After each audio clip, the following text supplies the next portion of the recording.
just hours away from Iowa football's final 2023-2024 contest. They'll take on Tennessee, the Volunteers of Tennessee, down at the Citrus Bowl in Orlando. I'll give you my concise preview of that game in just a second, some things to watch for and expect. But first, I do want to give a shout out to Ascent Nutrition. They've been with us. This is year 2 of Ascent Nutrition being with us. Certainly support them, folks. They've got red light therapy now. They've also got their organic premium mycotoxin-free coffees.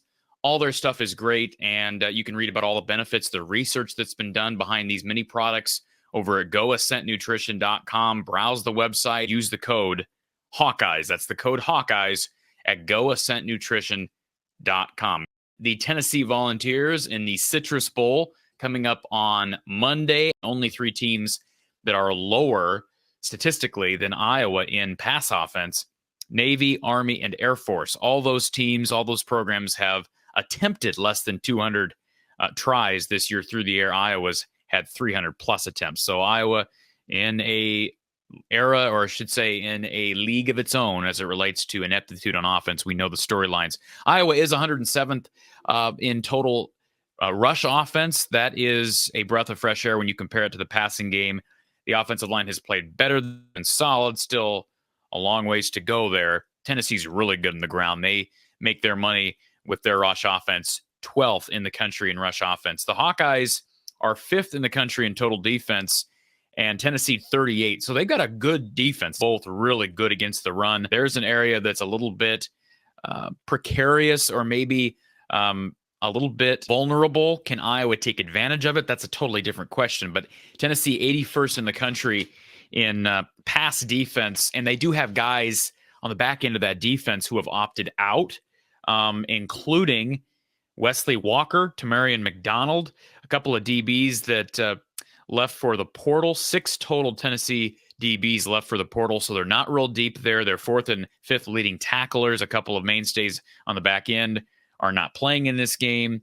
So depth is a question mark. Now, does Iowa have the weapons behind, Deacon Hill? Sounds like he's going to be the guy taking snaps. We'll address that some other day. I don't think we need to address the Brian Ferentz comments today about Marco Lainez and all that. We'll have time after the game to address it. Let's see if Deacon Hill does play the entire game like Brian says he's going to.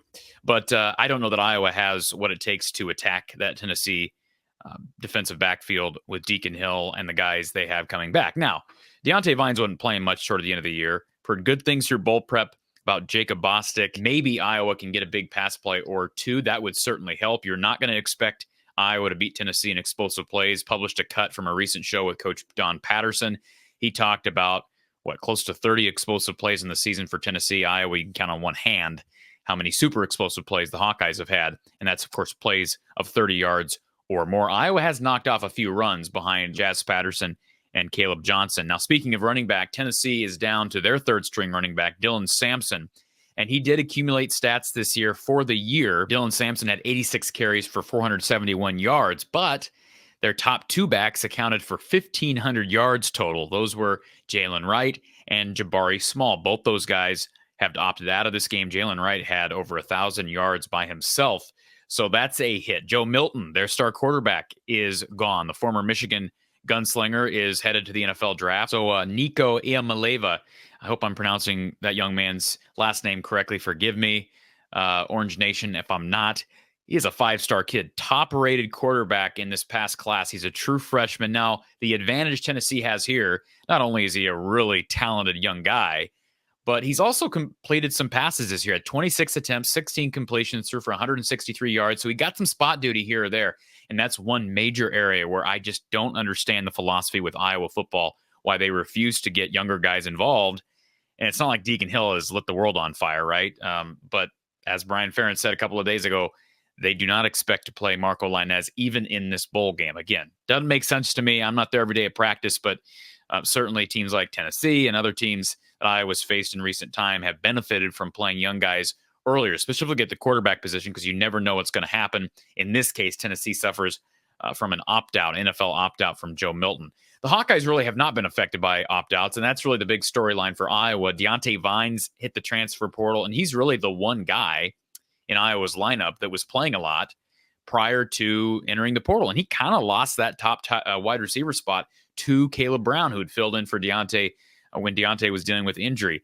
Now, Ontario Thompson's in the portal. He really was only helping on special teams. Joe Labus is a third-string quarterback at this point. He's in the portal. The couple other guys, Jackson Filer, who transferred in with Ontario Thompson, he was a walk-on defensive lineman who was not playing.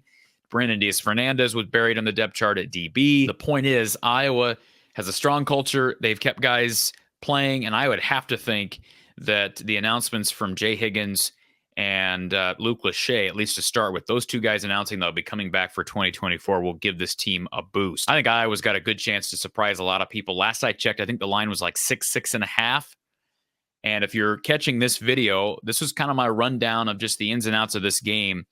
Tennessee's depth is going to be put into question. I will say this, Tennessee in 2021 had the number 22 overall recruiting class. In 2022, they had the number 17 overall recruiting class. And in 2023, they had the number 10 overall recruiting class. So their graph has been of linear growth as it relates to recruiting. Those numbers, those rankings, according to 247 Sports. So they should have the depth to deal with some of the attrition.